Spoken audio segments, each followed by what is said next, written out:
중국 입장에서는 주일미군하고 주한미군을 때리고 시작해야 되는데 대만에 들어갈 때. 근데 이거는 이제 동북아의 세계대전화 되는 거잖아요. 중국을 견제하려면은 오산 기지가 핵심이다. 나머지 기지를 활용해서 오히려 미사일을 전진 배치했다가 필요하면 빼야 되고 주한미군의 역할은 계속 유지가 되고 더 높아질 것이다. 오히려 영원히 남아있겠다라는 생각이 더 강하다. 여러분 안녕하세요. 오늘 디펜스타임스 안승범 대표님 모셨습니다. 안녕하세요. 예. 안녕하세요. 예. 우리 어릴 때만 해도 그냥 프라모델 만들고 여기 다 했잖아요. 근데 지금은 가히 밀덕의 세계예요. 네. 왜 이렇게 밀덕이 물론 이제 해외는 오래전부터 마니아들이 있었잖아요. 요게 먹고 사는 거와 관계 있죠. GDP가 좀 높아지면 그렇게 되죠. 맞습니다. 그래서 말씀 뭐 잘 해주셨고요. 네. 이게 이제 저도 이렇게 활동을 하다 보니까 세대가 나눠지는 게 네.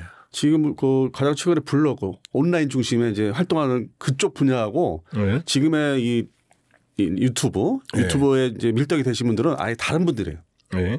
확실히 다르더라고요. 제가 다니면서 이제 이렇게 접하는데 근데 또 뭐 저 같은 경우는 아예 1세대 오프라인 종이 월간지를 시작한 거. 저하고 같은 세대잖아요. 네. 그 말씀하시던 프라모델 겸해서. 네. 그래서 딱 이렇게 있고 책상에 올려놓고 얼마나 뿌듯했어요. 과거에는 뭐 F4 국방 뭐 이러면 잘 몰랐는데 지금 일반인들이 너무 잘 알아요. 그래서 이번에 한미 정상회담의 핵심 의제 중에 하나도 군사협력이잖아요. 그러니까 초미의 이런 매니아부터 시작해서 이 높아진 밀리터리 분야의 그 오피니언들이 지금 집중이 됐는데 주한미군 감축 여부에 대해서는 의외로 즉답을 피했어요.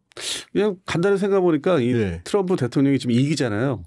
근데 그 먼저 뭐 오바마나 이제 뭐 부시나 클린턴 이렇게 다 뭐 두 번씩 한 연임한 사람들하고 비교해 보니까 오히려 트럼프가 좀 더 이렇게 진화된 대통령이더라고. 그러니까 일기 때 자기가 이제 군사적인 측면 이런 거를 많이 이제 자충을 하고 우리나라에서도 이제 주한미군 관련돼서 많이 불편한 심기를 드러냈는데 이번에는 예상외다.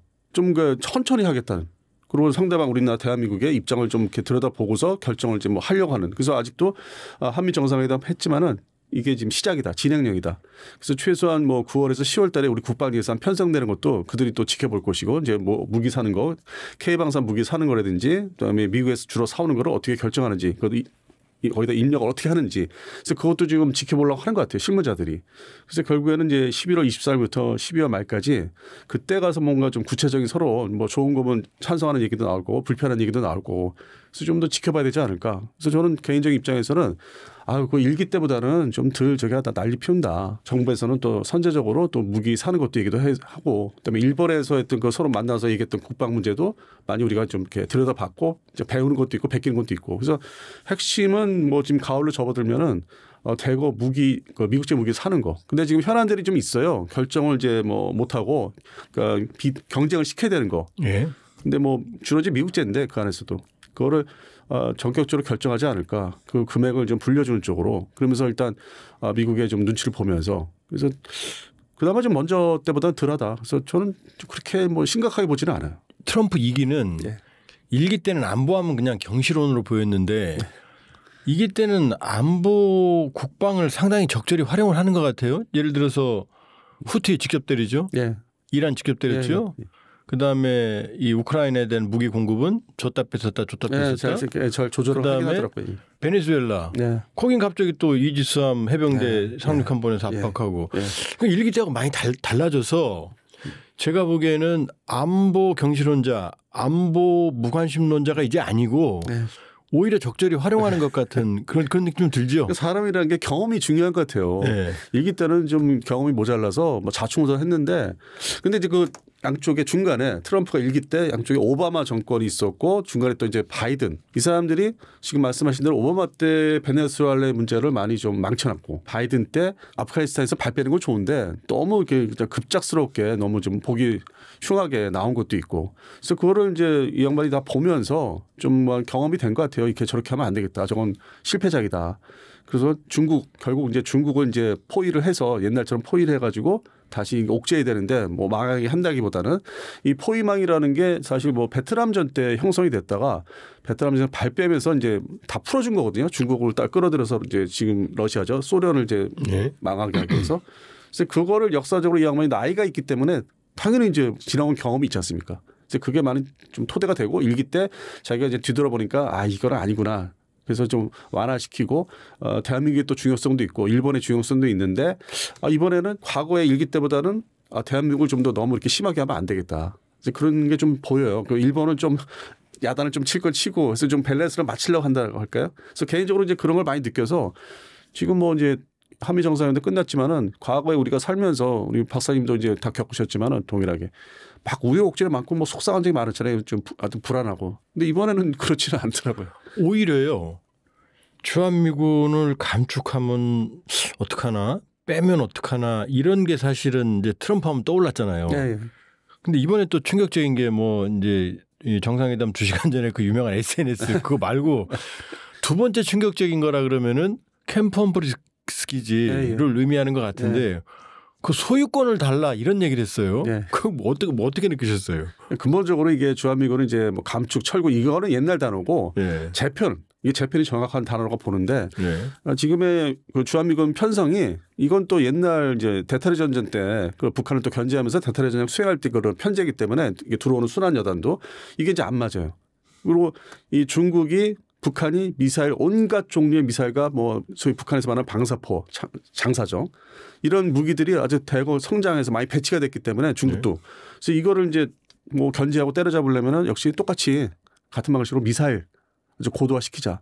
그래서 거기에 편승시킨 게 일본이 조만간 2030년 전까지 뭐 지대지든 뭐 함대지든 한 10종의 온갖 미사일들 미국제도 사고 자국산 개발도 하는 것도 있고 그래서 이게 미사일 쪽으로 많이 넘어가다 보니까 소위 얘기하는 다 영역 부대라고 하죠. 뭐 누가 그 제목 전지 모르겠는데 육해공 사이버 우주. 근데 저는 개인적으로 그 다 영역 부대 제목이 잘못됐다고 해요. 그러니까 사실 다목적 부대라고 하든지. 그래서 이제 그런 게 있는데 한반도에도 그 부대를 넣기 위해서는 들락달락 해야 되거든요. 자유롭게 뭐 아무 때나 뭐 밤중에 수송기로 뭐 싣고 와서 유연성.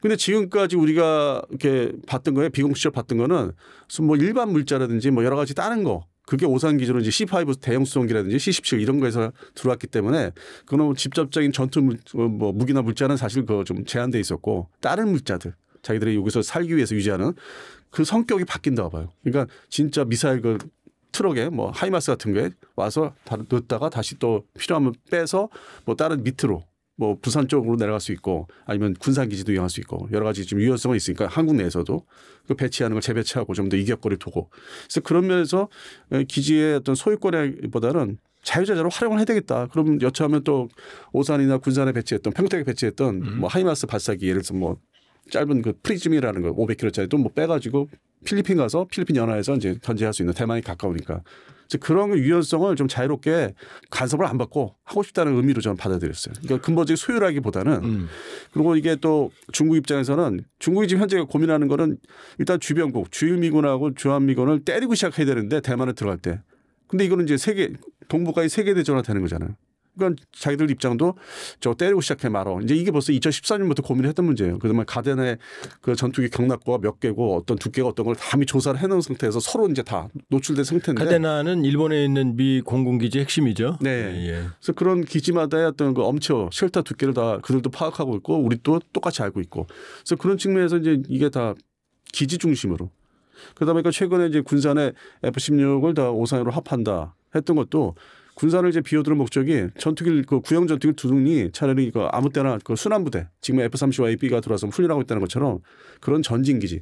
그러면 이제 거기에 관리하는 기지 전대라고 하는 게 중요하거든요. 오히려 부대를 관리하고 활주로니 경납고 그 중심으로 어떤 자기가 필요할 때마다 상황에 따라서 좋은 무기를 갖다 배치하고 뺐다가 막 돌아다니겠다는 거죠. 막.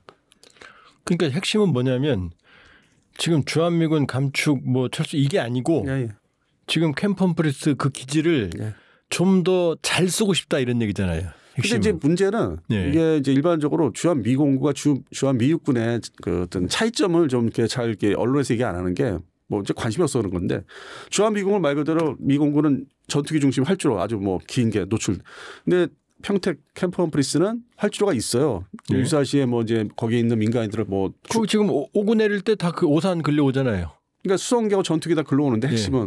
근데 평택 캠프 험프리스도 그 안에도 활주로가 있어요. 왜냐하면 지금 정찰기가 아직 그 운용을 하고 있기 때문에 옆에 이제 헬기 부대 따로 옆에 떨어져 있고 그 활주로 옆에. 그래서 뭐 긴급 시에는 C-130 수송기가 이제 물자 싣고 아니면 사람 대피하는 거기 민간인들을 뭐 1번 기지로 대피시키나 지금 이제 막 미사일 날라오면은 그런 정도로 기본 활주로를 갖고 있는데 그 용도는 우리가 생각하는 그 전투기를 운영하고 있는 게 아니고 그냥 수송기용이다. 예.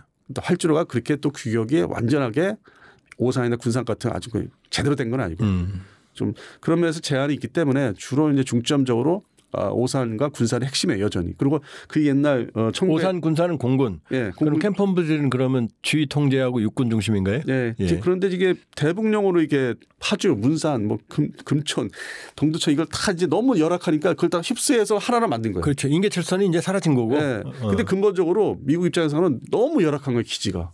마치 이라크 전방 옛날에 기지나 아프가니스탄 사락지대 가 있는 것처럼 20년 전에 그거를 이제 부시 정부 때 도저히 이거를 우리 미국 사람들 여기서 어떻게 생활을 하게 하냐. 한 군데를 합해라.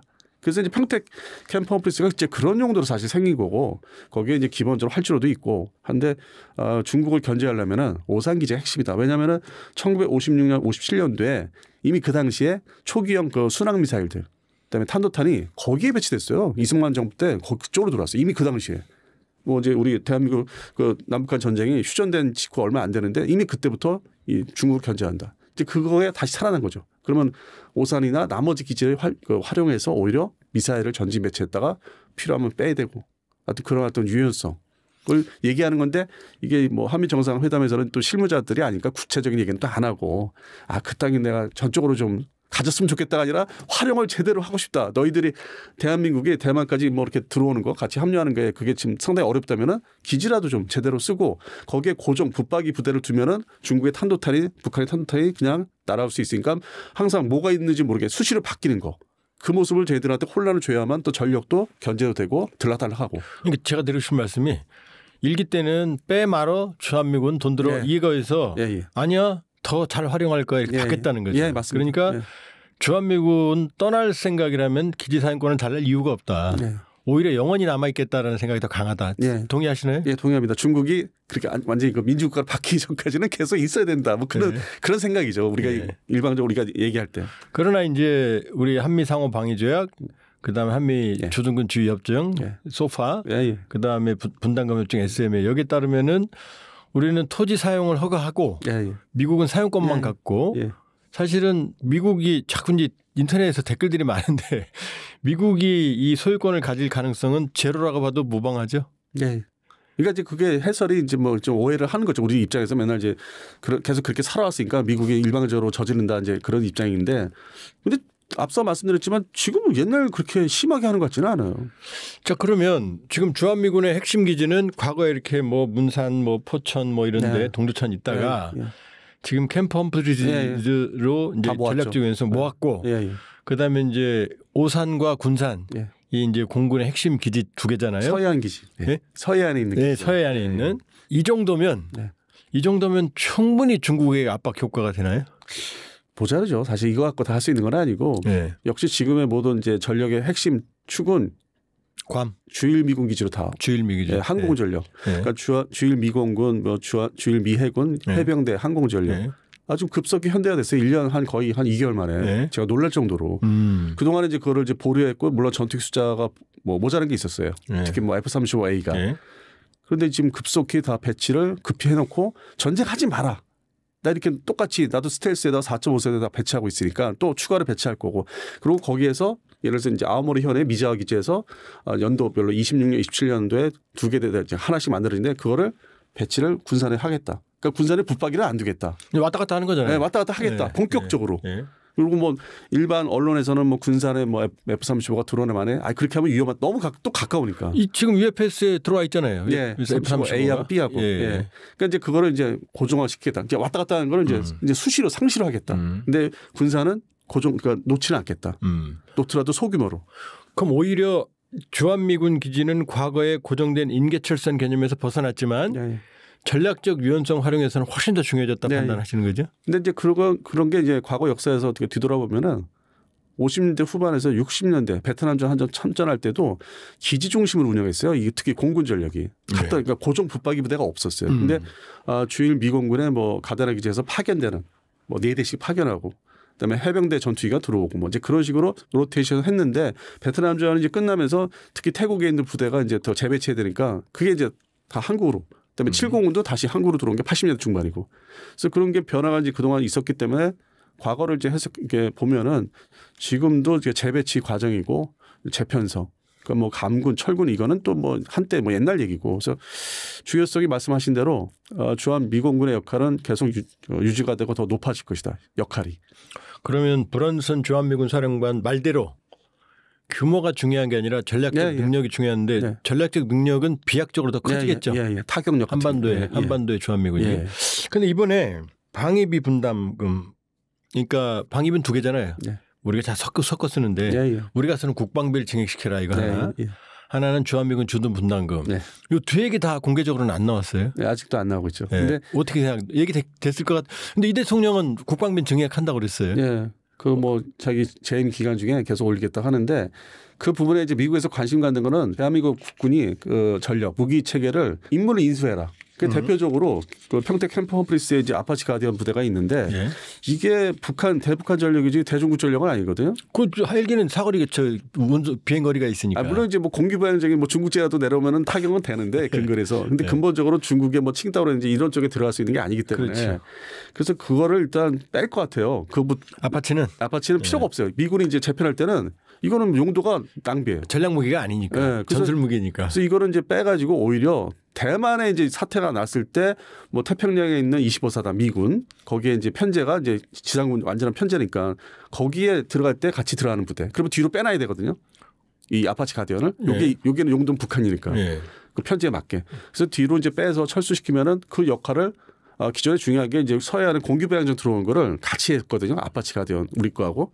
그래서 그게 남아있기 때문에 결국 지금 뭐 드론이 뭐 최고다 해가지고 아파치 사지 말자고 했는데 취소했잖아요. 근데 그게 결국 이게 돈을 다 이렇게 맞춰가지고 사겠습니다 내야 되잖아요. 제출해야 되잖아요. 그런 용도로 살아갈 가능성이 있어요. 그리고 자기들은 빼고. 아파치를 주한미군이 빼니까 우리가 이제 대신 때문에 채워야죠. 사문화시켰던 아파치 사업이 다시 살아날 수 있다. 그러니까 이제 국가 대 국가적인 문제지 뭐 드론 업자들이 얘기하는 대로 드론이 그런 얘기가 아니거든요. 우크라이나 러시아 그 문제가 아니거든요. 근데 전 트럼프 대통령 아직도 보면은 이 정말로 그 군사 쪽에는 문외한이라는 생각이 드는 게 갑자기 B2 스텔스 폭격기를 우리한테 사라는 것처럼 얘기를 했어요. 근데 이게 97년 취역 당시 그 당시 22조 달러 금보다 더 비싼 그다음에 단종됐고 그 어느 나라도 팔지 않는 게 B2잖아요. 근데 지금 갑자기 저한테 물어보는 게 B2 사야 돼. 이게 말도 안 되는 얘기인데. 그러니까 이제 뭐 이게 해석을 하면은 이 정도로 좋은 무기를 만들고 있고 그다음에 이제 이란에 이제 공습을 이제 자기 재임 시에 이제 했으니까 제일 잘 보여줬으니까. 그러니까 이제 그게 자기 내세우고 싶으니까 이제 머리에서 스치는 게 그걸 내세우면서 이렇게 좋은 무기를 만드는 나라니까 나머지 사라. 이제 이런 거죠. 그 푸틴한테도 보여줬잖아요. 알래스카에서. 그것도 예상 바뀌었어요. 그러면 어떻게 생각하세요? 지금 우리가 사실 뭐 국뽕도 심하지 안 되지만 너무 심한 너무 자조도 나쁜 거예요. 사실 상당히 많은 무기를 자급자족하고 있잖아요. 그럼 지금 우리가 미국에서 실제로 더 살 필요가 있는 무기가 사면 좋은 무기들이 어떤 것들이 있어요?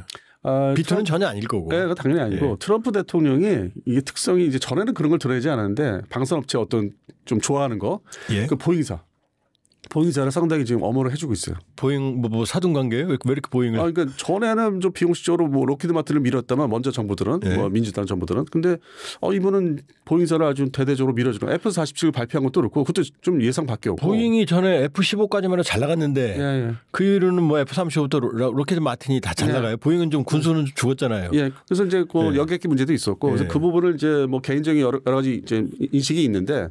그러다 보니까 F-15EX라고 3세대 F-15가 있는데 F-15EX 사일런스. 이글2입니다. 이글2. 이거를 그러니까 숫자를 줄였어요. 사주는 거를 그 바이든 말기 때. 근데 이걸 다시 늘려놨어요. 128대 이상으로.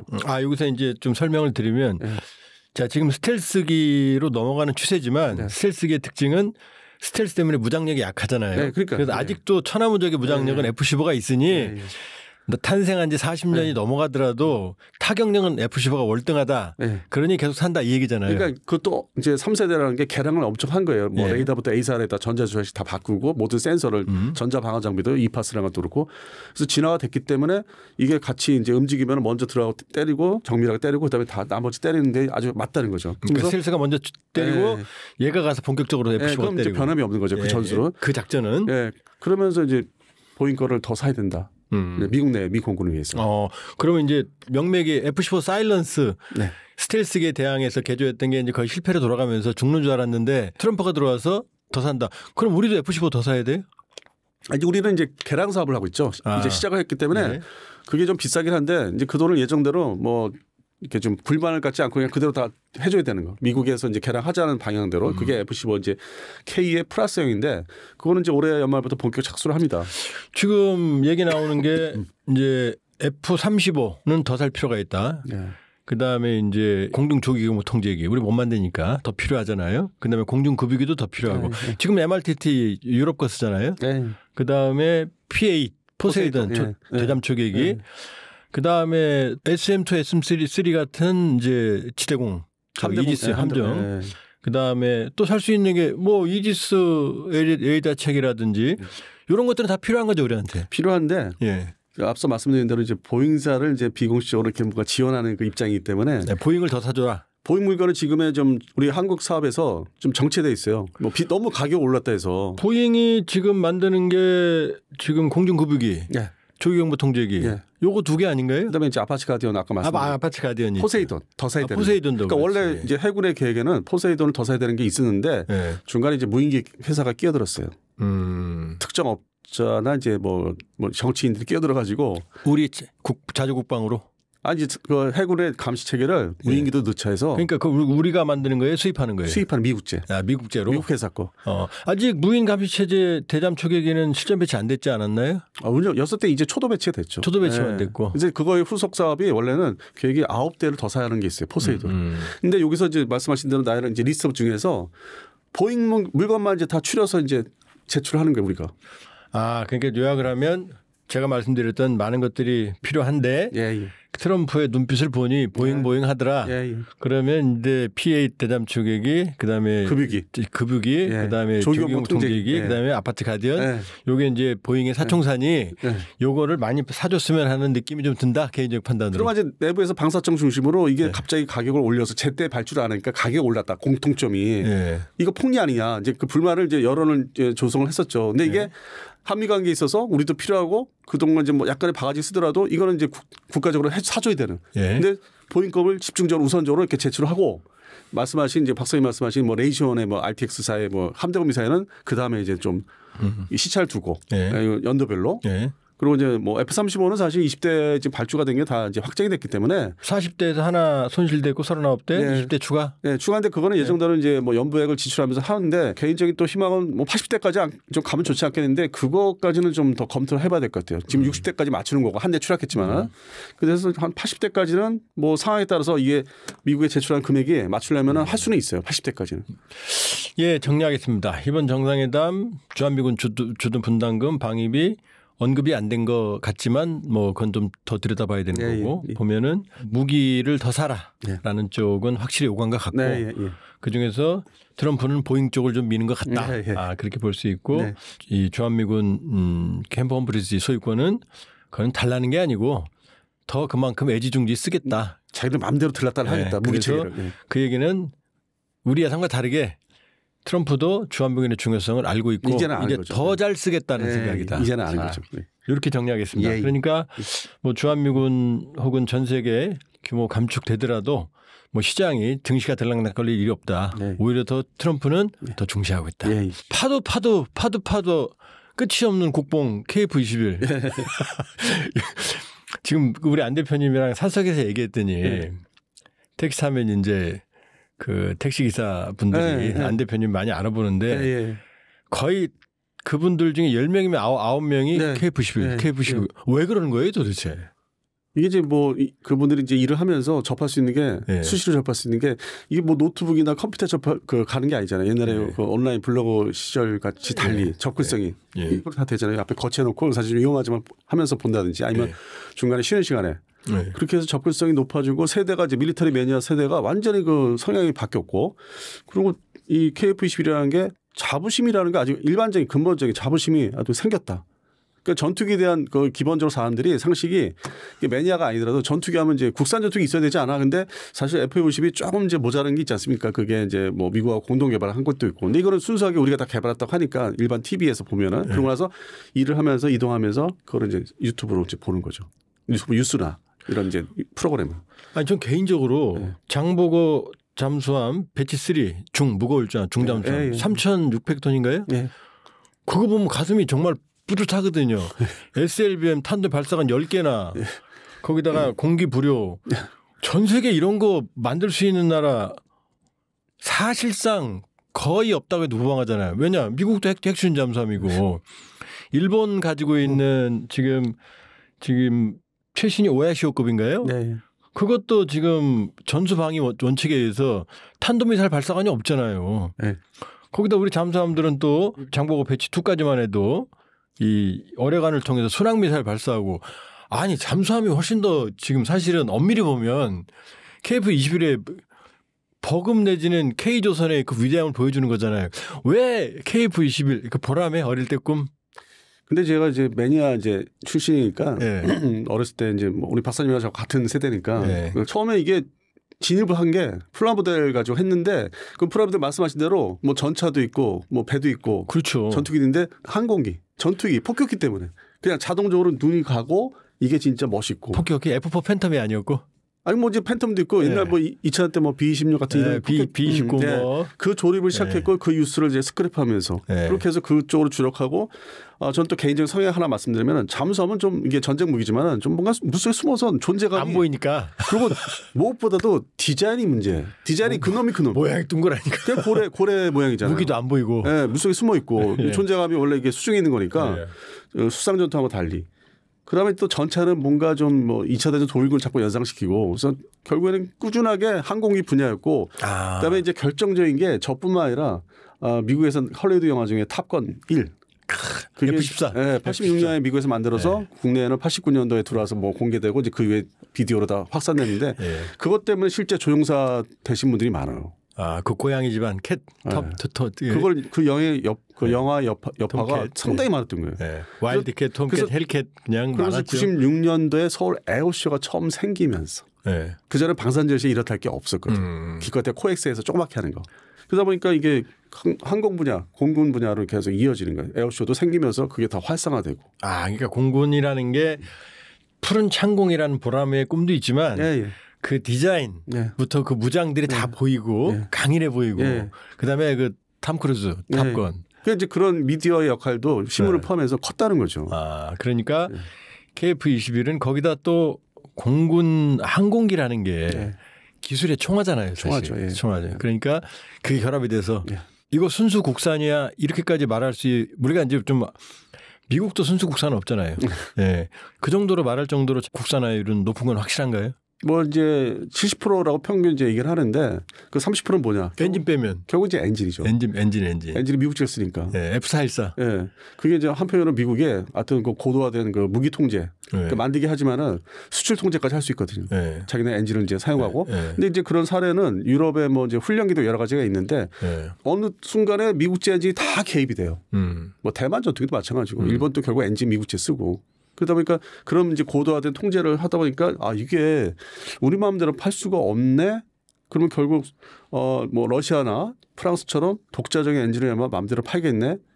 근데 그럼에도 이제 나중에 뭐 독자 엔진이 나와도 미국에 또 협의도 하는 게 있어야 돼요. 왜냐하면 국가 안보가 서로 지역이 있기 때문에 그거는 이제 해야 되는데 이제 근본적으로는 국산 엔진을 개발하겠다. 하는데 지금 이제 말하는 게 작년 2024년 9월에 이제 처음으로 이제 본격적인 세미나를 이제 창원에서 열었어요. 두산 에너빌리티나 하나 에어로스페이스 중심으로 엔진에 대한 거. 근데 그때만 해도 좀 뭔가 막연하게 그냥 다 그냥 국산이야. 내가 다 할 수 있어. 돈만 줘봐. 이랬는데 좀 희미했었죠. 근데 올해 25년 4월에 그 규모 세미나가 좀 줄어들어서 서울에서 했어요. 근데 거기서 이제 이게 연도가 바뀌니까 시간이 뭐가 이제 급하니까 하나 에어로스페이스 주도로 발표를 했는데 그 내용들을 보면은 사실 블록 3가 스텔스 전투기로 가는 건 맞는데 거기에 들어가는 엔진의 추력이 더 필요하다. 힘이 이게 스텔스 뭐 도료치라고 뭐 여러 가지 늘어나니까 내부 부장도 전반적인 행동 반경도 늘려야 되고 그래서 이제 국산 엔진이라고 하는데 그게 아주 순수한 국산 엔진이라고 볼 수는 없어요. 지금 얘기하는 게 블록 3에 들어가는 게. 자, 그럼 조금 정리를 하면 자 이제 F-15 라팔 이런 현존하는 최강의 전투기들은 4세대. 네. 그다음에 5세대는 핵심은 스텔스 레이더 안 잡히는 네. 거잖아요. 네. 그러면 이 KF-21은 스텔스기는 아니지만 세미 예. 준 스텔스기 형상을 가지고 최종적으로 스텔스기를 지향한다. 그래서 출발이 4.5세대예요. 그런데 자 블록 1은 공대공, 공대공만 특화된 거예요. 근데 블록 2는 공대지, 공대함까지 다목적 전투기. 그러니까 F-35처럼 JSF처럼 다목적 전투기고 블록 3가 이제 내부 무장창으로 완전히 스텔스로 간다. 그런데 지금 말씀하신 것처럼 그때 엔진도 국산화한다. 왜냐? F-22 랩터라는 비행기 최강이 뭐 스텔스만 있는 것도 있지만 사실은 슈퍼크루징이잖아요. 그 엔진이 애프터 버너 없이도 초음속 비행을 이게 사실은 크루즈 이 스텔스보다 더 위대한 거 아닌가요? 그렇죠, 위대한 거죠. 그래서 여쭤보고 싶은데 자 우리가 선박 그 어렵다는 선박 엔진도 만들어요. 자 흑표 엔진 파워팩 다 만들어요. 이제 됐죠. 왜 항공기 엔진을 이렇게 힘들어요? 왜 중국도 못 만들어요? 아니 기반 자체가 없었잖아요, 대한민국은. 근데 아니 제 말은 그 천하의 중국도 왜 항공기 엔진에 내를 먹어요? 그게 이제 흔히 얘기해서 소재, 뭐 터빈 블레이드 같은 열에 견디는 거, 그걸 다 겹겹이 만들어야 되는 그 안에 아주 복잡한 거. 그렇게 어려워요? 예, 그게 이제 어려웠던 거고 사실 중국이나 일본은 뭐 시도를 자체적으로 했는데 뭐 조그만 이제 제트 엔진부터 이제 자체로 시작했는데 미국이나 이게 출발점은 사실은 독일에서 이제 제트 엔진이 나와서 영국도 동시에 히틀러 말기에. 예, 그러니까 영국도 동시에 또 이게 롤스로이스사 중심으로 동시에 이제 그쪽에서 이게 뭐 기술이 흐름이 있어가지고 동시에 이제 독보적인 양 나라가 있었는데 그렇게 가지고 있었는데 패전하면서 그게 히틀러의 그 엔진 기술이 러시아로 들어가고. 또 미국도 가고 영국도 가고 영국 들어서 영국에서 또 미국 때 중국도 많아요. 회사들 이렇게 변천사 보면. 그래서 독보적인 게 이제 독일과 영국이었죠. 그게 그렇게 해서 제한적으로 퍼졌고 러시아까지는 이제 계속 뭐 그 실효성을 이렇게 오래 사용할 수 있는 건 이렇게 모자른데 중국은 그때 당시만 해도 혼란스러운 시기였고 지금 이제 자기들 입장에서 해결 안 됐다 대만 그거에 집중하던 시절이었고. 그리고 이제 일본도 대전 말기에 태평양 말기에 시도를 했는데 독일로부터 기술을 받아야 되는데 계속 꾸준하게 그게 끊긴 거잖아요. 말기에 서로도 이제 망해가니까 그래서 중단됐어. 그래서 그게 사문화된 거고 사멸됐고 그리고 미국은 이제 영국을 통해서 기술을 받아서 제대로 된 엔진 추정되는 걸 이제 계속 발전을 시켰죠. 근데 그것도 일정 부분 중간에 50년대 뭐 함재 전투기라든지 함재기 이게 또 추력 문제라든지 뭐 이렇게 내구성 문제가 있어갖고 뭐 자주 추락하고 고장나고 해서 이게 뭐 일종의 뭐 영국에서 계속 기술 받는 그 회사가 뭐 앨리스라는 게 있었어요. 지금 다 롤스로이스 합병됐는데 인디애나폴리스에 있는 그 제너럴 일렉트릭은 엔진 힘이 좀 부족한 게 많았고 그래서 뭐 세이버 전투기에 뭐 J47도 그랬고 그러다 보니까 이제 그거를 50년대 말에 미국도 다 정리가 돼서 본격적으로 아주 제대로 된 엔진은 이제 60년대부터 배치를 한 거죠. 팬텀기 엔진 같은 거 J79. 그리고 프랑스는 또 그것도 자기들은 이제 공식적으로 얘기 안 하는데 또 이 문서 같은 거 뒤져보면은 영국에서 많이 받아와요 기술을. 아 기술을? 예, 창피한 얘기니까 그렇게 ADD처럼 뭐 잘하는 못해요. 영국 프랑스 왼수인데 줬나 보네 기술을. 아 그것도 하다못해 영국이 러시아도 줬어요. 자기 뭐 국회 통해서 뭐 그 당시에 같이 싸운 동맹이라는 식으로 얘기해요. 초기에. 근데 그 사상 자체가 뭐 최근에 뭐 TV에서 나오지만은 공산주의자의 정치인들이 있었기 때문에 거기 다 이렇게 넘겨준 거예요. 합법을 가장해서. 그래서 그런 게 이제 흐름이 있었고 그래서 후발주자예요. 소련은 이제 뭐 같이 동등하게 했는데 중국과 일본은 후발주자였고. 자, 세계 엔진 업체를 좀 봅시다. 미국의 GE, 그다음에 롤스로이스, 영국, 그다음에 프랑스. 그다음에 러시아 전통 강국, 중국은 아직 따라는 못 가는 맞죠? 중국이 지금 엔진 추력 때문에 함재기도 문제가 좀 있죠. 그러니까 이제 쉽게 말씀드려서 이제 그 수명 연한이 자주 갈아 껴야 되는 거. 그게 이제 소재, 터빈 블레이드 이런 게 열에 강하다 뭐 이런 거 있지 않습니까? 그러면 그게 열에 강하지 않으면 엔진 추력도 더 딸릴 거 아니에요? 뭐 고장나기도 쉽고 추락하기도 쉽죠. 이제 근본적인 이제 그 소재, 그 금속 소재에 대한 기술이 뭐 갑자기 이게 그 방사능 걔들 출발했기 때문에 중간에 전쟁에 신경 쓰다가 그래서 그런 부분이 이제 역사적인 배경이 되고 일본은 또 오랜 기간 그 과학기술에 신경 썼다고 하지만 중간에 이제 패전한 것도 있기 때문에 미국의 통제 아래 이제 50년대 말부터 항공산업이 다시 부활을 했기 때문에 냉전 그 필요해서 일본 지금 그 면허 생산은 하죠 엔진? 독자 미쓰비시 같은 데서 예, 하죠. 예. 독자 엔진도 있어요? 예, 그 수송기 엔진이라든지, 예, 그 대잠 초계기. 그 지금 P1이라는 대잠 초계기는 자기들이 이제 만든 건데 그것도 좀 성능이 모자란다. 전투기 엔진하고는 또 차원이 다르잖아요. 그러다 보니까 이제 일본의 P1 그 대잠 초계기가 미국은 이제 포세이돈 2개인데 네. 엔진 효율이 좋으니까 4개를 달아요. 아, 일본은 그게 이제 효율이 떨어지는 거예요. 여러 가지로 4개를 달아면 안전한 거야. 근데 그것도 최근에 이제 뭐 뉴스에 하면은 좀 문제가 있어서 제대로 가동이 잘 안 되고 있다. 근데 그렇게 어려운 걸 우리가 개발해요? 블록3에서? 블록3 언제 마무리되게 돼 있어요? 개발이. 지금 이제 입안을 행정 처리를 시작을 해서 올해 뭐 말부터 해서 내년에 본격적으로 행정 과정을 거쳐야 되고 그렇게 해서 이제 2032년 그 블록 3로 이제 개발 단계에 들어가면은 그 플랫폼이 그러니까 동시에 진행을 해야 되는데 한 2, 3년 먼저 시작을 해야 돼요 엔진은. 그렇게 해서 같이 이제 완성이 만나는 게 2040년이. 2040년에 블록 3가 완성이 되는 거예요. 완성이 돼요. 아유, 시간 많이 걸리네. 네, 근데 우리는 이제 성급해가지고 바로 뭐 2030년에 블록 3가 나오는 거로 좀 오해할 수 있는데 이제 그런 건 아니고 이것도 새로운 개발이거든요. 그래서 그런 면에서는 시간을 좀 줘야 되고 예산을 좀 잘 줘야 되는. 가능하다고 보세요? 아니, 그건 당연히 가능하죠. 그동안 다 우리가 해왔는데 근데 여기서 이제 좀 세밀하게 들여다보면은 모든 게 ADD가 혼자 이렇게 뭐 해가지고 공부해서 하는 것처럼 그런 얘기 좀 그만 좀 하고 기술을 결국 돈을 주고 사오든지 배우든지 해야 돼요. 협력이 있어요. 그래서 이게 블록 3 엔진에 들어가는 거는 미국의 지휘사에서 그 지금 블록 1, 2 120대 생산 곱하기 2죠 엔진이 그거를 이제 사주는 계약을 하니까 그러면 이제 기술 이전을 해주겠다 해서 단계별로 이제 크게 나눠서 한 2단계인데 한 번에 뭐 17% 최대 17% 그걸 주겠다 기술을 그럼 배워라. 근데 배우는데 배울 때 그 뭐 학습비는 너희 국가 예산 대한민국 국가 예산을 해서 좀 같이 배워라 가르쳐 줄 테니까. 어차피 줄 거 화끈하게 주고 돈 많이 받아가면 되지. 왜냐 자기들 기술 뺏길까 봐 그러는 거죠. 그거보다는 이제 물건의 판매 기간을 늘려잡는 것도 있죠. 이게 F414의 한국형 저는 한국형이라는데 그게 완성이 돼도 아주 그 정밀 그 안에 내부 그 관련된 거는 또 사야 되는 것도 있어요. 근데 그건 얘기 잘 안 하지. 그 업체에서는. 그러니까 그게 지금 한국형 엔진으로 가고 그다음에 이제 거기서 모든 게 학습이 되고 이제 경험이 많이 쌓이면은 우린 갑자기 시작한 나라니까 그러면 이제 6세대 전투기는 이제 우리가 혼자 하겠다 하는데 거기서 야 네가 6세대 전투기를 진짜 할 수 있어 엔진을 전투기뿐만 아니라 그래서 개입을 한 게 최근에 이제 한 몇 달 전에 뉴스로 들어온 게 영국의 롤스로이스가 기존에 유로파이터 타이프에서 나온 기술을 다 줄 테니까 돈을 주고 사가라. 그러면 그게 6세대 전투기 엔진 개발에 도움이 크게 될 것이다. 지휘 긴장하겠네. 네. 그래서 지휘가 지금 뭐 눈치를 보고 있는데 일단 자기는 과제가 하나 에어로스페이스하고 블록 3에 대한 엔진 거를 이제 좀 비공식적으로 뭔가 이렇게 해서 돈도 받고 그리고 이제 한국형이라 이제 인정을 해줘야 되고. 근데 이런 사례는 사실 제가 찾아보니까 스웨덴의 지금 국산 전투기들이 다 그런 과정을 거쳤어요. 그러니까 스웨덴화 시켜줘요 업체들이.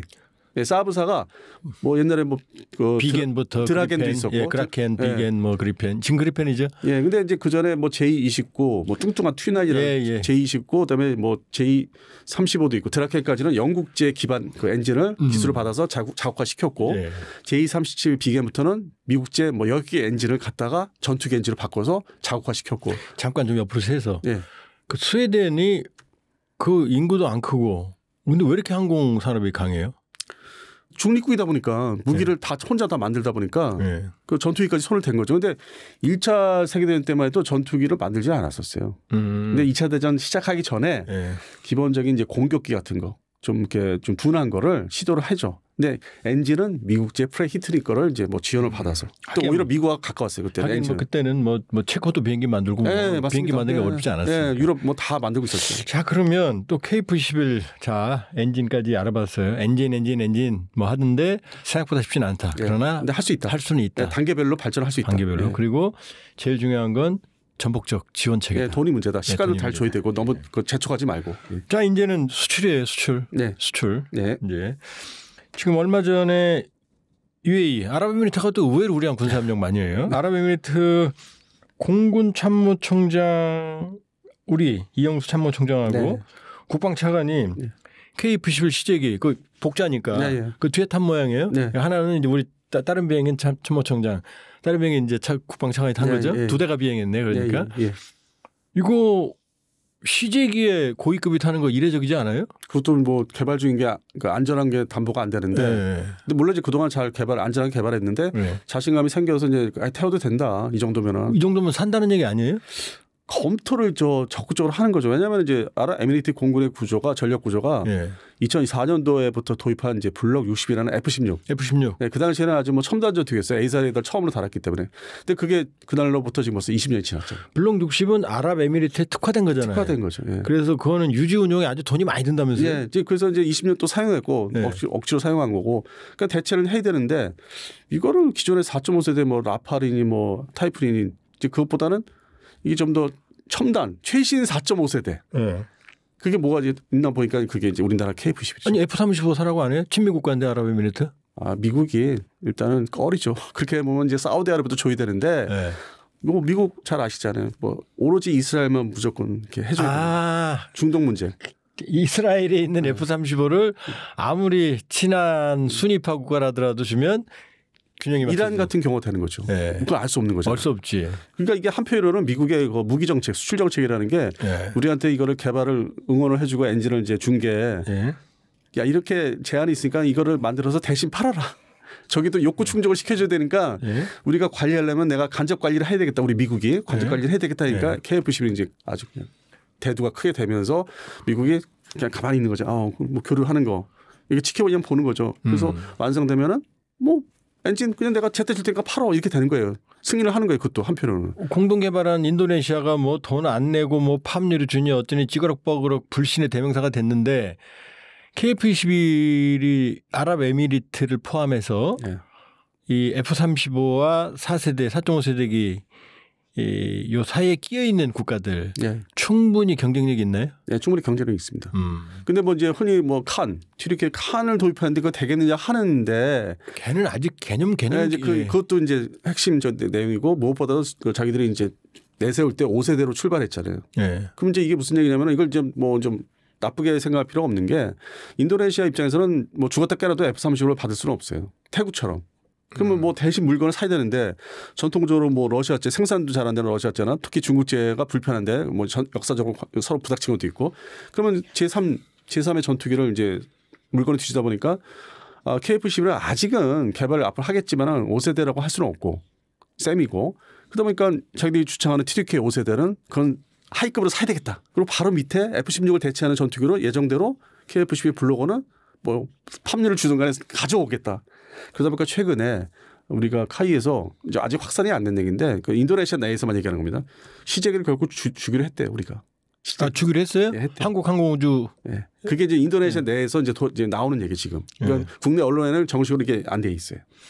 6번째 시제기는 원래대로라면 인도네시아 이미 납품이 됐고 그렇죠. 네. 자기들이 이제 테스트를 해야 되는데 돈을 안 주니까 우리가 쓰고 있잖아요. 네. 근데 이제 주기로 했다. 네. 뭐 며칠 사이에 이제 그런 얘기가 나오더라고요. 이거 처음 얘기하는 거예요? 네, 저 처음 얘기해서 처음 얘기하는 겁니다. 그러면은 모종의 왜냐하면 사실은 그런 뭐 돈 때문에 네. 그다음에 인도네시아가 48대를 사가기로 그게 큰 거잖아요. 네. 양산이니까. 네. 큰 거죠. 그러니까 어쩔 수가 없죠. 네. 그리고 이제 그들의 용도로 말씀드린 대로 F-16을 대체하는 순수 목적이고 우리나라도 그렇지만 KF-16 그리고 5세대는 알아서 뭐 사든지 말든지 돈을 마련해서 그런 이제 우리가 좀 신경을 꺼줘야 되는 거예요. 흔들리는 갈대 인도네시아가 48대는 필요해요? 예, 필요합니다. 그 땅덩어리가 아시잖아요. 엄청나게 넓은 그 분산되어 있기 때문에 그 공역을 다 관리하려면은 뭐 이 전투기 저 전투기 뭐 그 나쁜 점이라고 하는데 정비 후속 군수 지원 때문에 근데 분명한 거는 최신 4.5세대 KF-11은 또 거의 역할에 맞게 필요해요. 자기들 나름대로. 자, 그러면 이제 KF-11 이제 플랫폼은 아주 좋아요. 예. 근데 이제 무장이잖아요. 예. 이제 겨우 공대공도 우리 자체 공대공 미사일은 2030년 중반. 네, 중반이다. 지금 이제 BTS죠. 사거리 200km 도입을 해서 장착 실탄을. 자, 그건 이미 이제 장착 체계 통합됐어요. 자, 그럼 이제 두 번째 블록 2로 가는 이제 공대함인데 드디어 철령 독일제 타우루스를 대체한 철령 사거리 500km. 보니까 뭐 대단해요. 스텔스 설계, 램제트 추진. 스텔스면은 사실은 이렇게 순항에서 좀 숨어 다닐 필요 없잖아요. 그냥 가면 되니까. 자, 이 정도로 경쟁력이 있나요, 철령이? 뭐 이게 이제 개발하는 입장에서는 딱 간단하게 얘기하더라고요. 네. 타우루스 미사일하고 미국제 제즘 이하를 성능을 합했다. 아, 재즈과 타우러스를. 우리가 재즈미아를 도입을 못했잖아요. 그래서 대신 타우러스를 사게 됐는데 안 줬죠, 안 팔았죠. 치사하게. 일본은 주면서. 일본은 이게 치사해. 그래서 우리 타우러스를 갔는데 그게 아주 잘한 선택이었고 그러다 보니까 이제 국산 미사를 넘어가는데 타우러스에서 이제 뭐 비공식적으로 뜯어본 것도 있고. 베이스는 타우러스죠. 네? 베이스는 타우러스. 그러니까 이제 기반은 그거죠. 독일제. 외형도 그렇고. 근데 이제 그거를 뭐 암암리 여러 가지 뭐 좀 기술을 이제 모방. 독일이 준 건 아니고. 독일이 이제 그 기술을 좀 뒤로 일부 준다는 조건이 있었겠죠. 근데 아직 그게 공식적으로 드러난 게 없어요. 돈 문제예요. 걔들하고. 근데 또 어쨌든 모방하게 타우러스를 하면서 미국의 재즈미아를 이제 또 성능을 든 거예요. 스텔스. 그래서 스텔스 넣어가지고 이거는 이제 고고도 장거리니까 스텔스에다가 장공지. 그러면은 타우러스보다 재즈미 스텔스 기능은 훨씬 탁월한가요? 미국제? 그렇죠. 처음부터 개발을 그렇게 한 거고 타우러스는 좀 외형상 뭔가 좀 약간 부족한 면이 없지 않아 있습니다. 제가 대구 11전비. 11전비. F-15 운용하는 거기 가서 이제 전투 비행사들이 너무 고생을 많이 하더라고요. 그래서 내가 올라가면 꼭 그 여러분들 노고를 치하해 주겠다. 그래서 몇 번 얘기했어요. 11전비 여러분들 고마워하셔야 됩니다. 고마워하는 게 아니죠. 제가 당연히 국민으로서. 그때 타우러스 홍보 영상을 봤는데 상당히 정밀도가 높던데요. 그럼 그거보다 좋다는 얘기예요? 그거보다 더 이제 발전시켜야 되겠죠. 지금 이제 개발 이제 초기 단계니까. 그러면 이제 미티어 됐고 공대공. 그다음에 장공지 이제 사실은 뭐 공대함도 공대지에 또 파생이니까 사실 끝났다고 봐야 되는 거고. 그러면 이제 날개 달고 수출할 블록 2까지 가도 이 KF-21 수출할 때 아무런 제재 안 받나요? 이 무장은 이제 그래서 국산을 이제 개발하는 거기 때문에. 아니 이거 영국이 뭐 딴지 걸 것 같지는 않고 미티어 뭐 미국이 아니니까. 그러면은 이제 우리가 마음대로 수출할 수 있는 거죠? 근데 이제 뭐 미국이 이제 근본적으로 생각하는 적성국이나 이제 불필요한 나라는 좀 피해야 되겠죠. 예전에 뭐 아주 오래전에 파키스탄에 뭘 팔려고 했다가 전자장비 팔려고 했다가 이제 실패한 것처럼 그건 알아서 걸러야 되는 거예요. 그건 뭐 무모하게 실적낸다고 막 찾아가서 세일즈하면 안 되는 거예요. 그러니까 기술적으로. 자, KF-21에 들어간 것들이 K2 같은 경우도 초기는 파워팩이 독일 MTU 거였잖아요. 그래서 수출하려고 그러면 독일 허락 받아야 되잖아요. 근데 이제 지금 터키 알타이 같은 경우는 이제 K2PL 폴란드 같은 경우는 우리 파워팩 엔진 다르니까 아무 신경 없어요. KF-21도 그런 거죠. 전차하고는 이제 차원이 다른 거죠. 더 이제 고도화된 무기이기 때문에. 그러니까 제 말은 이제 딴지 걸 나라가 없다 이거죠. 전략적인 판단인 거지. 현재로서는 이제 서방측 국가는 다 팔 수 있는 거죠. 미국이 생각하는 서방측 국가는 전부 다. 그런 동맹 차원의 신뢰만. 자, 우리 이제 KF-21 얘기하지만 사실은 그 방산 수출의 효자라고 그러면 K9이잖아요. 그런데 베트남에 팔았어요. 베트남은 공산국가 아니에요. 공산국가. 북한하고도 친하잖아요. 자, 베트남이 왜 사갖고 첫 번째 베트남은 왜 팔았어요? 일단 선택한 이유가 그 중국하고 불편한 사이니까 인도의 사례를 좀 많이 본 거죠. 다른 나라보다는 뭐 북유럽보다는 인도 사례를 보고 산악지대에서 국경에서 이제 전쟁도 해봤기 때문에 그런 측면이고 그다음에 베트남 육군이 이제 전통적으로 기동화된 포병이 약하다 보니까 베트남이 포병이 약해요? 기동화된 게 자주포 쪽이 좀 약하다 보니까 견인포를 많이 갖고 있는데 미국제 포함해서 105mm 무지하게 많이 갖고 있더라고요. 그거 이제 뺏은 거 보관도 잘했어요. 몰람주 때 뺏은 거. 그래서 잘 뭐 갈고 닦고 해서 잘 갖고 있는데 이제 그 갖고는 한계가 있으니까 그러면 이제 러시아제 152mm를 뭐 다 도입하면 되지 않겠냐 했는데 자기들 쓸 물건도 없잖아요 지금. 러시아가 이제 우크라이나 전쟁하면서.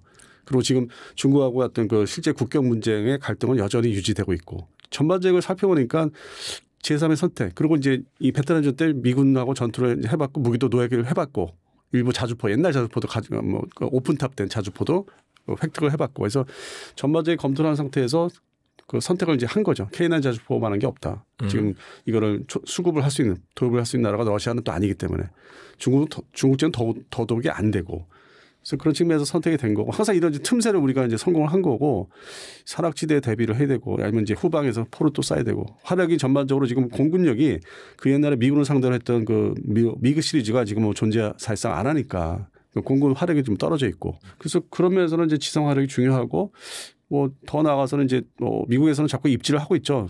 전투기를 팔아 마라 이제 그런 상태인데 이게 근본적으로 사람 그 정책에서 마음이 아직은 또 믿을 수 없다는 게 있어요. 존재가. 그래서 그 먼저 해본 게 사실상 K9 이렇게 화력을 미국이 지켜보고 있는 거죠. 쟤들이 어떻게 운영할 거고 이게 문제가 없나.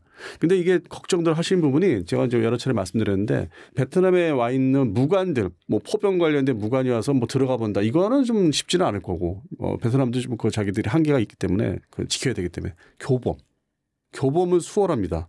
만나가지고 책을 안 주고 빌려주거나 찍어서 넘어가는 거. 그래서 제가 좀 우려하는 거는 이 교범이 넘어갈 수 있다.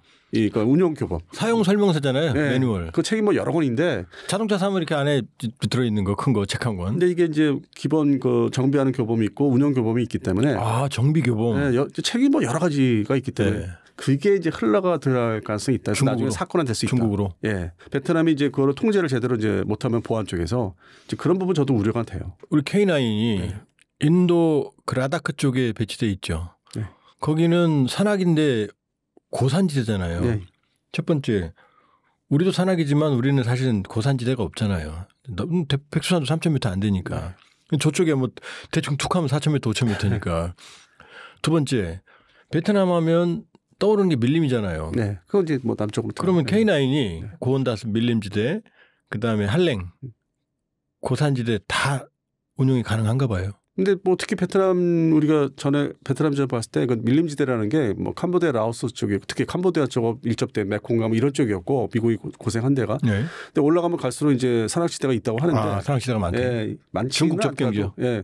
근데 우리가 그 6.25 전쟁 때 경험을 한 게 우리가 흔히 뭐 산악전에서 포병 뭐 끌어다가 쏠지 않을 거라 생각하는데 실제로 중부전선에서 그 포병 전력이 모자다 보니까 우리가 M36이라는 대전차 자주포가 있었는데 그거까지도 동원해서 뭐 하향 사격을 한다든지 그래서 산악지대 전투가 사실 이게 화력전이 많았어요. 대한민국에서도. 역시 그거 이제 다 알고 있으니까 필요하다, 유효하다. 그 기동로만 잘 만들면 또 올라가기 때문에 엔진 힘이 좋고. 네. 그리고 보통 이제 전차들 우리 대한민국 전차 보면 K1 전차들 보면 K2나 올라가서 하향 사격 훈련 많이 해요. 그게 좀 예상 바뀌죠. 생각 못했던. 그냥 산이 많으면 뭐 전차나 자주포가 활용도가 떨어지는 거. 근데 견인포를 더군다나 끌고 갈 수는 없잖아요. 트럭에. 그래서 그런 측면에서 일단 도입을 해서 소량 도입을 한 다음에 운영의 효과가 높다 하면 이제 또 추가 발주를 하는 이제 이어지는 건데 지금 초기 상태고 화력 보강을 하는 거고. 그리고 중국과는 또 이제 전쟁이 일어날 수 있다. 저렇게 대만 들어가겠다는 군사력을 이제 건설했기 때문에 그게 만약에 뭐 중단하거나 끝나면 이쪽으로 돌려질 수 있기 때문에 인도 쪽으로 다 배분을 다 할 수 있기 때문에 잘 아시겠지만은 뭐 러시아 쪽도 언젠가 또 부닥칠 수 있고 잠재적인 거 있기 때문에 무기 체계는 미리 드러나야 되고 익숙해져야 되기 때문에 그 인도 파키스탄 경우에 인도는 K9을 쓰고 파키스탄은 중국제 네. 차륜형 바퀴. 네. 그래서 이 산악 지역에서는 중국제 차륜형의 기동성이 더 높다 이런 평가가 있었는데 캐터필러 이 궤도형이 밀리지 않나 봐요. 그러니까 뭐 앞서 말씀드린 대로 이제 그 기동로를 어떻게 잘 닦았느냐, 잘 이어진. 그러니까 대체적으로 서남아시아 길들이 좁은데 산악지대 뭐 우리가 이제 영상을 보면은 그러면서 이제 도를 잘 닦아놓고 우리나라 같은 경우 6.25 때도 그게 어느 정도 확보가 돼 있었거든요. 올라갔던 게 중부전선에서. 그래서 그런 측면에서 차륜형이다, 뭐 캐터필러다 이거는 뭐 그 어떤 우위가 뭐 서로 뭐 어떤 게 더 좋다 이런 건 좀 얘기할 수 없고. 그러니까 궤도형이 인도에서도 단점으로 작용하지 않았다. 그러니까 베트남도 샀을 거다. 그러면 베트남에 파는데 미국한테 신경 쓰지 마 우리 팔 거야 이렇게는 안 했을 거 아니에요. 그렇죠. 미국한테 야 베트남에 팔아도 되니 물어봤을 거 아니에요. 협의죠. 좋은 말에서 협의를 하죠. 네. 통보를 하고 이게 들어갈 텐데 문제 없겠지. 그리고 이제 구성체가 뭐 핵심이 미국제 장비들이 들어있는 게 아니기 때문에 뭐 포부트에서 우리가 다 개발했고 뭐 파워팩도 이제 개발했고 그래서 그런 측면에서는 이게 내가 미국제 팔라딘이 뭐 성능이 떨어지지만 주고는 싶은 고민이 있었죠. 베트남 전 때부터 이 M109 자주포가 있었기 때문에 베트남 현재 군이 그 체계에 대해서 아는데 그렇다고 내가 주기에는 또 수량도 모자르고 이게 직접 판매가 되면은 그래서 대신 대타를 세우는 게 K9 이제 협의가 들어오면은 그거 괜찮네. 그러면 이제 그걸 쓰는 거 사용을 하는 거 보고서 내가 F-16 전투기 신형이라든지 그 다음에 이걸 완전 결정을 이제 그때 가서 내리겠다는 거죠. 그 짧은 기간 내에도 시간 내에도 한 보통 3, 4년, 5년인데 사이인데 그래서 그런 어떤 시발점, 출발점이죠. 미국도 이제 지켜보는 거죠. 제대로 저거를 잘 활용할 수 있나. 일단 미국은 지금 모든 게 중국 견제고 아무리 베트남이 중국하고 친할래도 건널 수 없는 강이 있기 때문에 베트남의 전력 증강에 상당히 도움을 주고 있잖아요. 직간접적으로. 그런 면에서는 니들 팔아도 된다. 이 정도는 이제 이게 좀 등급이 낮은 거고 그다음에 항공전력 말씀드렸는데 뭐 일반적으로 얘기들 전혀 안 하시는데 폴란드 공군이 우리 FA50 PL을 이제 도입하기 시작하면은 가져갔죠. 네, 제가 최근에 사천 갔다 보니까 폴란드 거지 만들고 있어요. 한참 만들고 있어요. 막 국기 다 그려져 있고 이제 그게 이제 시스템 인티그레이션을 해야 되겠지만은 일단 본체는 이제 전달하기 시작하면은 올해 2025년 연말 12월에 그 구소련제 그 Su-22 공격기를 이제 퇴역을 시킵니다. Su-22를 갖고 있는 연말에 우리 FA50 PL이 이제 확보가 되는 과정으로 들어가니까 퇴역을 시키는데 이게 말씀드린 이유가 그러면 이제 그거를 그냥 버리지를 않고 내부 이제 운영할 수 있는 뭐 이렇게 부품들이 남아 있잖아요. 엔진 관련된 무장을 뭐 통제 이런 시스템 그걸 다 뜯어서 베트남에 줄 수 있다는 거예요. 폴란드하고 베트남하고 방산 협력이 있어요. 또 베트남은 또 이제 그 폴란드보다 한 단계 낮으니까 쓰라고. 네, 방산 협력 관계도 있고. 왜냐하면 폴란드제 M28 그 경수성기도 도입을 했었고 해서 그 서로 이어지는 게 있고 미국은 그거를 장려를 하죠. 그게 Su-22가 베트남 공군의 또 다른 주력기인데 최근에 뭐 좀 정비가 잘 안 돼서 추락도 했기 때문에 여러 차례 그런 측면에서 그렇게 유통이 되는 거예요. 그러면 미국이 노리는 거는 일단 급한 대로 폴란드 사용하던 그런 러시아제 거를 뜯어서 주고 앞에 있는 하이난도 전략기지 중국에 이거를 그런 쪽에 좀 더 감이라는 거죠. 견제를 해라. 공군력 유지해라. 시간을 번 다음에 미국제 지금 훈련기가 들어가고 있거든요. 터프로키가. 그다음에 체코제 제트 훈련기 들어가 다 이게 미국 관련된 거예요. 엔진도 그렇고. 그럼 그다음에 이제 이런 상태로 이제 시간을 벌어주고 자주포 들어가고 하면 이제 F-16을 V형을 이제 판단하지 아니면 F-16V가 생산이 단종되면은 그때 가서는 FA-50 블록 20이 들어갈 수도 있고. 좀 기분 나쁘지만 미국 체스판이 돌아가는 거네요 지금. 딱 관련이 있죠. 그런데 이제 저는 좀 속상한 게 이 바닥에서 이런 얘기를 이제 하면은 개인 주장이다. 그리고 문서를 대내라. 근데 실제 국제관계는 더 잘 아시잖아요. 다 뒤에서 실무자들이 등급별로 하잖아요. 교류하고 또 협의하고. 그럼 베트남 K9 판 거는 지금 뭐 노르웨이나 폴란드나 인도 판 거하고 다르죠. 아시아의 전초기 되니까. 아시아의 확장성이 있을까요? 이번 베트남 저는 별로 없다고 봅니다. 별로 없어 보여요? 이 전통적으로 이게 지형 그 문제는 아주 상식적인 건데 유럽은 다 땅이 붙어 있잖아요. 오랜 기간 그것 때문에 전쟁을 계속한 거 아니에요. 러시아 다 포함해서. 그렇죠. 옆 동네 이렇게 돌던 맞으니까. 그리고 많이 섞였잖아요. 여러 가지가 문화도. 근데 동남아시아 보시면은 그게 배 타고 한참 다 흩어져 섬이 있잖아요. 뭐 인도네시아 섬이 뭐 크다 여기저기 뭐 크다고 하는데 일단 떨어져 이격이 돼 있는데 지상전 중심이 아니잖아요. 그리고 해공군전 특히 해군 거기에 치중하잖아요. 유럽보다는 흩어져 있잖아요. 여기서 이 50년대 60년대 나토는 쉽게 형성이 됐는데 49년도 뭐 근데 여기는 시토라고 했는데 흐지부지 됐던 게 60년대 베트남전 하면서 이게 결성이 안 되는 거예요. 서로 경쟁 관계고 이 동남아시아 인도네시아 옆에 말레이시아, 싱가포르, 이 태국이 아주 군사력으로도 싸우지는 않지만은 경쟁하는 관계거든요. 서로 못 믿고 인도네시아가 뭐 미국제 뭐 공격기를 사면은 말레이시아가 똑같은 걸 사고 뭐 태국도 사고 뭐 그런 역사가 있었어요. 지금은 좀 틀린데 하다못해 러시아제 전투기 수호이 플랭커도 그랬거든. 너 샀어 나도 사게 이런 식으로 경쟁을 2000년대 초반까지 했거든요.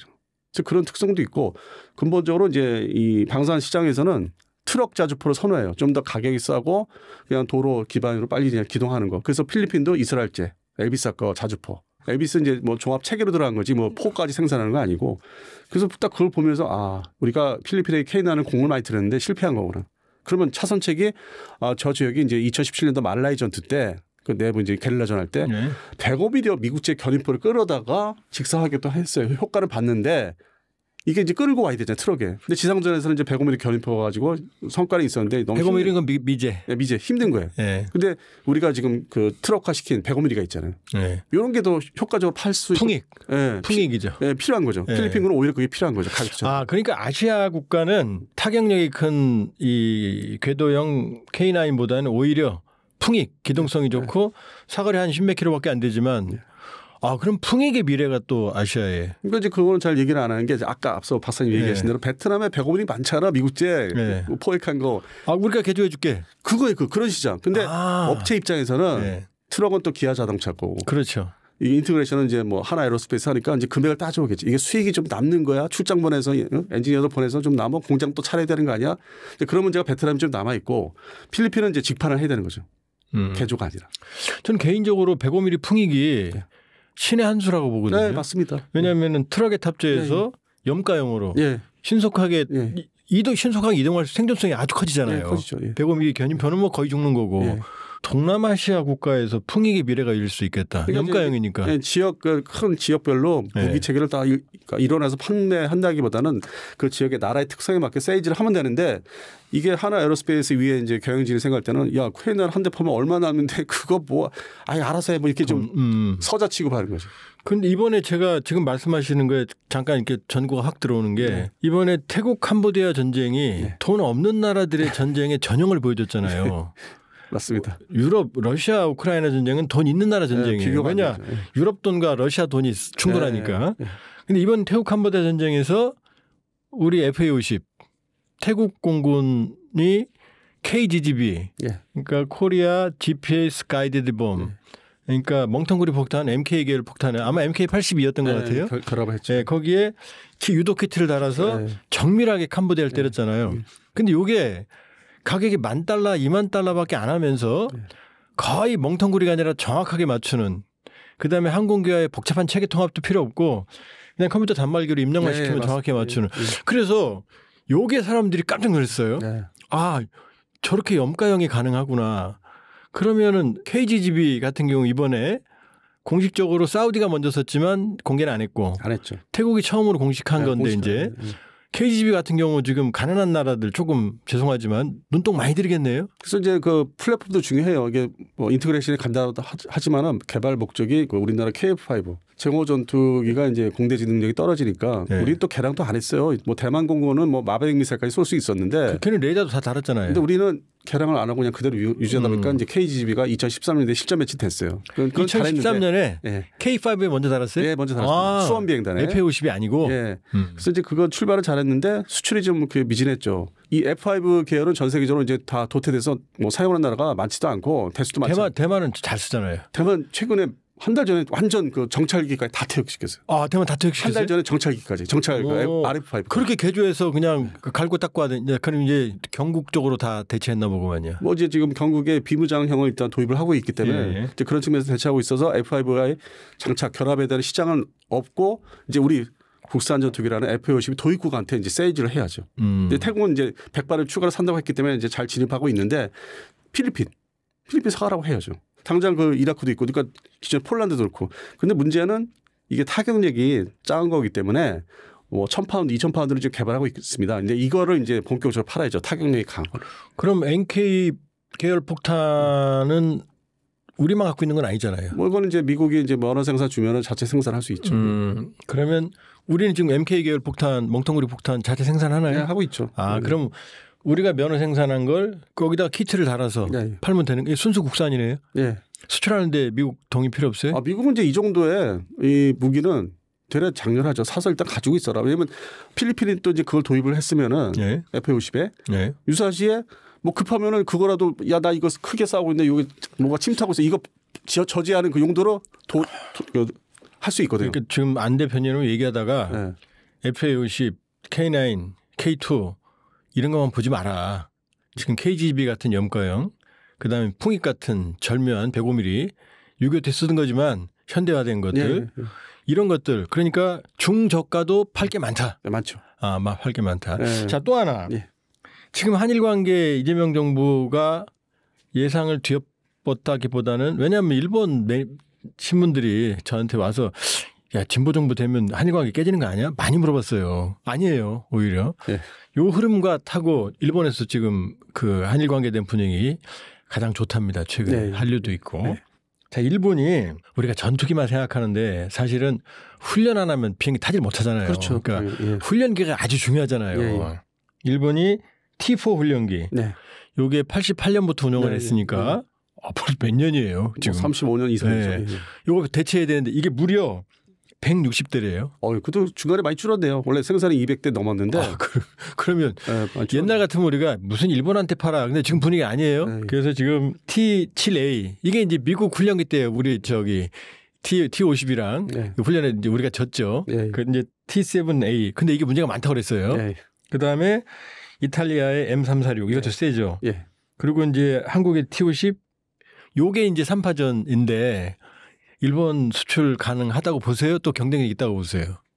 작년까지만 해도 2024년도에 제가 싱가포르 에어쇼하고 이제 말레이시아 DSA 방산 전시 갔을 때는 특히 일본 방위성의 관계자들이 찾아와서 카이 부스에 막 네. 협의하는 걸 직접 봤었고 얘기했었고 예. 그래서 이게 되나보다 했는데 현재 2025년 1월 20일 날 트럼프 정부가 이제 이게 출범하면서 여름에 이제 현재 여름에 그 무기 쪽에 성향을 드러낸 게 앞서 말씀드린 대로 보잉사. 그러니까 T7A가 뭐 자질구레하게 문제 많다고 뭐 얘기는 일반적으로 뭐 떠들기 좋아하는 사람들 하는데 정책적으로 보면은 결국 T7J라든지 결국 그쪽으로 끌어들일 거예요. 지금의 분위기가 양국 간에 또 정상회담 그쪽도 했지 않습니까? 또 거기 리스트 만들어 넣어줘야 되는 거예요. 트럼프한테 밀어줘야 되는 거예요. 근데 이제 여기서는 이제 우리가 가지고 있는 T50은 락히드 마틴 거고 네. 이제 T7A는 보잉이잖아요. 네. 컨소시엄이. 그러니까 우리가 졌어요. 네. 졌는데 이제 우리 쪽 희망사항인지 모르겠지만 보잉의 T7A가 문제가 많고 미 해군은 뭐 다시 우리한테 뭐 구애를 한다. 아니다. 저는 좀 그거는 지금 상황에 정치 상황에 보면은 외교 상황을 보면은 아니라는 거죠. 이게 성능 문제가 아니라 결국 아주 철저한 뭐 보잉을 이제 살려주겠다는 게 아주 뭐 이게 확실한 게 인식을 하고 있더라고요. 트럼프가. 안 대표님 보잉하고 친한 건 아니죠? 다 친해요. 로키드 마틴 친하고 다 친합니다. 하긴 뭐 다 친해야지. 네, 옛날에 뭐 다스와도 친했고 다 친합니다. 그러니까 지금 상황은 성능으로서는 또 분위기로서는 불가능한 건 아니다. 네. 그러나 미국의 전략적 판단 보잉을 밀어주는 또 미국이 또 보잉 T7A를 쓰니까 보면 지금 말씀하신 T7A가 보잉의 T7A가 유리할 거다. 결국에는 이제 뭐 강압적이라도 이렇게 팔게 하고 받아들일 수밖에 없는 상황이 만일에 양파전으로 간다면은 M346은 떨어져요? 근데 또 이제 일본의 자위대가 방위성이 일본 이태리하고 교류가 좀 많은데 그게 근간이 이제 일본 해상자위대의 근간이 이태리를 해군을 많이 벤치마킹 했습니다. 뭐 헬기 탑재 뭐 구축함이라든지 전통이 있어요. 그래서 기술 교류가 좀 뭐 상당히 강한데 최근에는 M346 운영부대에 일본 그 항공자위대 조종사를 파견해서 교육도 시키고 그러면서 F-35B 수직 이착 전투기에 대한 또 서로 교류해서 기술도 좀 받고. 이태리하고도 강하구나. 네, 교육 훈련도 아주 전적으로 맡기고 있고. 그래서 그런 측면에서는 T50보다는 M346이 좀 더 점수를 따고 있지 않을까. 그래서 결국 뭐 저는 이제 우리 국산을 뭐 좋아하지만은 이런 측면에서는 여러 가지가 얽혀 있기 때문에 뭐 3위가 되지 않을까. 그리고 뭐 공장 얘기하는데 그거는 이게 복잡하게 들어갈 필요도 없는 얘기예요.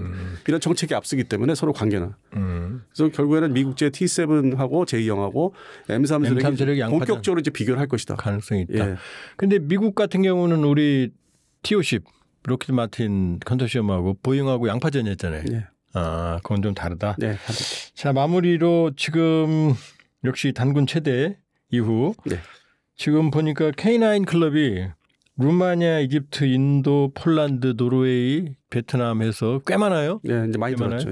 클럽이 지금 누적 판매 대수가 계약 규모가 2,600만. 어마어마하죠. 11개국 이상인가요? 네, 11개국 이상일 건데. 더 팔리려?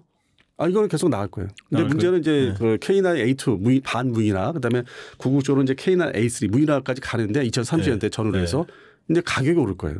그러면 이게 항상 무기의 세계, 방사 수출의 세계는 개량량 판매 때는 저조해져요. 떨어져요. 실적이. 뭐 미국도 그랬고 영국도 그랬고 프랑스도 그랬고. 이제 그런 문제가 있어요. 뭐 저 러시아 빼고 러시아는 가성비가 좀 나빠진다. 가격이 이제 운영 유지비 같은 게 올라가니까 지금 현재로서는 K9 A1 기준으로 잘 나가는 거고 그다음에 중고 뭐 이렇게 다 오버해서 팔 수도 있는데 그러면 이제 우리 국군이 대한민국 국군이 K9 A2로 뭐 신규 발주를 한다든지 아니면 그 키트 빨리 넘어가야 되는데 그래서 모범 사례로 보여줘야만 그나마 A1 버전이라도 더 팔 수 있지 않나. 하나만 더.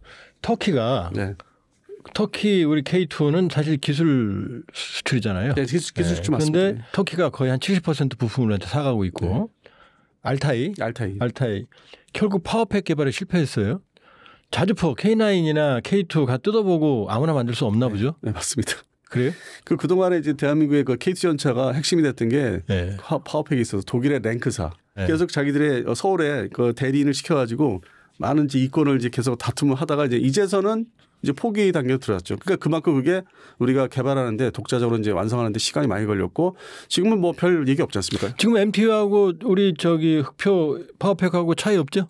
네, 사실상 없는 걸 알고 있습니다. 예전에 말이 많았죠. 근데 지금은 이제 성숙도가 높아져서 요 정도. 요 정도의 K9, K2도 뜯어봐도 베낄 수 있는 나라 몇 나라 안 된다. 네, 안 되죠.